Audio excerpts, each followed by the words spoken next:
Top quality और consistent performance के लिए सिर्फ सिल्वर पंप नाम याद रखना કે કોઈ પણ પ્રકારનો હુમલો કરે તો 400 કિલોમીટર દૂરથી જ તેને નિષ્ફળ કરી શકાય છે અને એ ડિફેન્સ સિસ્ટમ ભારત પાસે છે એટલે S-400 ના હોવાથી ભારતની સરહદી વિસ્તારો એ મજબૂત છે એટલે કોઈ પણ હવાઈ હુમલાથી અત્યાર સુધી પાકિસ્તાનને સફળતા નથી મળી।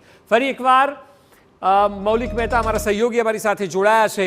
મૌલિક, જે સ્થિતિ છે ખાસ કરીને જે અત્યારે જયે જણાવ્યું કે ભુજના ગ્રામીણ વિસ્તારોમાં બ્લેકઆઉટ છે, સાથે પ્રશાસન દ્વારા લોકોને ગાઈડલાઈન પણ અપાઈ છે કે યુદ્ધના સમયે શું કરવું ને શું સ્થિતિનું ધ્યાન રાખવું। અક્ષય, અત્યારે યુદ્ધ વચ્ચે એક મોટા સમાચાર આવી રહ્યા છે કે પાકિસ્તાનના જે F-17 વિમાન છે એ 2 વિમાન ભારતે તોડી નાખ્યા છે અને ભારતે જડબાતોડ જવાબ આપ્યો છે। પાકિસ્તાનના 2 યુદ્ધ જહાજનો ખાત્મો બોલાવી દીધો છે ભારતે અને ભારતે સાબિત કર્યું છે કે હમ કિસી કો છેડતે નહીં મગર જો હમે છેડતે હૈ ઉસે હમ છોડતે નહીં। અને પાકિસ્તાનના જે હુમલાઓ છે એ હુમલાને એક પછી એક ભારત નિષ્ફળ બનાવી રહ્યું છે। ભારતની જે અલગ અલગ સિસ્ટમ છે, લશ્કરી સિસ્ટમ, આધુનિક સિસ્ટમ, તેનાથી આ અત્યારે જડબાતોડ જવાબ અપાઈ રહ્યો છે।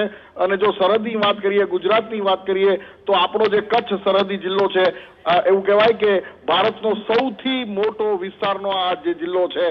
કોટેશ્વરથી તમે ઠેઠ ધોળાવીરા સુધીનો તમે જોવો તો સરહદી વિસ્તારમાં અત્યારે એલર્ટ આપી દેવામાં આવ્યું છે અને ઘણા બધા વિસ્તારની અંદર બ્લેક આઉટ પણ આપવામાં આવ્યું છે। કારણ કે જે રીતે ભારતે પહેલગામના હુમલા બાદ ઓપરેશન સિંદૂર ચલાવ્યું, જે રીતે આપણે જવાબ આપ્યો છે અને હવે કચ્છની અંદર પણ બ્લેક આઉટ આપવામાં આવ્યું છે। જી બિલકુલ મૌલિક, એટલે F-17 ને ધ્વસ્ત કરવામાં આવ્યા છે। પાકિસ્તાન જે ફાઇટર પ્લેન ઉપર આટલો દમ બતાવી રહ્યું હતું તે F-16 અને F-17 છે। ભારતમાં હુમલામાં જ્યારે F-17 નો ઉપયોગ કરવામાં આવ્યો તો તેને પણ ધ્વસ્ત કરવામાં આવ્યા છે। એટલે આપ એ પરથી કલ્પના કરી શકો કે ભારતની સરહદી ડિફેન્સ સિસ્ટમ જે છે, ખાસ કરીને એર ડિફેન્સ સિસ્ટમ, તે કેટલી મજબૂત છે। અને હમણાં જ રશિયા પાસેથી ડીલ કરીને S-400 વધુ લેવાયા હતા, ત્યારે આ ડિફેન્સ સિસ્ટમને કારણે ભારત અત્યાર સુધી સુરક્ષિત છે। પાકિસ્તાન પોતાના મનસૂબામાં સફળ નથી થયું। ત્યારે આવનારા સમયમાં મૌલિક એવું ચોક્કસ કહી શકાય કે અમુક કલાકો એ વધારે સંવેદનશીલ છે, વધુ સતર્ક રહેવું જરૂરી છે।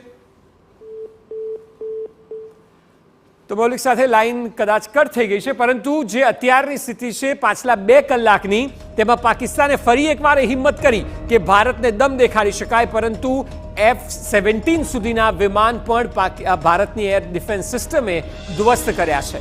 એટલે આવનારા કલાકો, જ્યારે રાત્રિના કલાકો છે, ત્યારે વધુ મહત્વપૂર્ણ થઈ જાય છે। કારણ કે આપને યાદ હશે, બરાબર 24 કલાક પહેલા ગઈકાલે પણ પાકિસ્તાન દ્વારા જે સ્થિતિનું નિર્માણ કરવામાં આવ્યું, ત્યારબાદ સવારે ભારતે વળતો જવાબ આપ્યો, પરંતુ રાત્રિનો સમય પાકિસ્તાન શોધે છે। ગઈકાલની રાત અને આજની રાત જો જોવામાં આવે તો રાત્રિના સમયે પાકિસ્તાન દ્વારા હુમલા કરવામાં આવે છે।